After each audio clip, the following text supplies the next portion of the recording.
देखो एक चीज और हम बता दें, मान लो को खत्म हो गो तो घर में दुख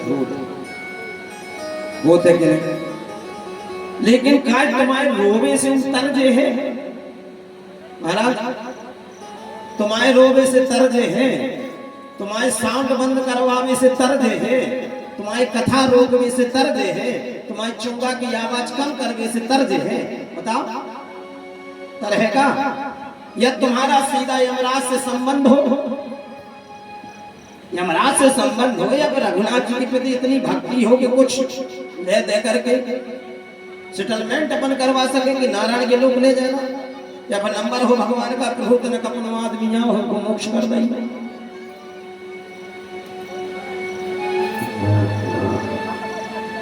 इसलिए माइक आई की आवाज बंद करवाने की बिल्कुल जरूरत नहीं है।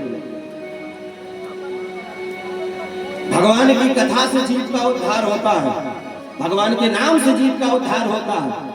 ये हम सब लोग मन में प्रपंच बांध लिए हैं कि साउंड मत दे करवा दो, आवाज कम करवा दो, वो मानते हैं कि दुख हो रहा है,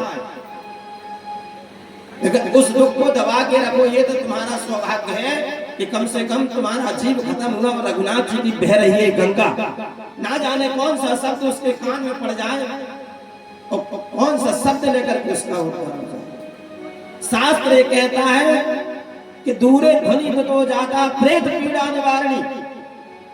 शास्त्र कहता है जहां तक भगवान की कथा जाती है, जहां तक भगवान के शब्द जाते हैं, जहां तक भगवान की आवाज पहुंचती है, जहां तक भगवान का भजन जाता है, वहां तक के सुनने वाले भूत प्रीत जीव मरे हुए व्यक्ति का कल्याण होगा।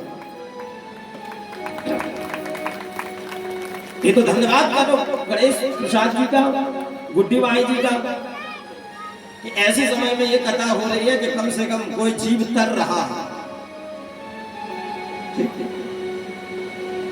भगवान की कथा कान में पड़ेगी तो उसका उद्धार होगा। हंसी तो करती है ऐसे।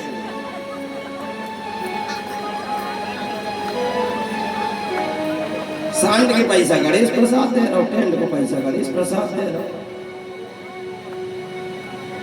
इसलिए भगवान की कथा ये कहने दो।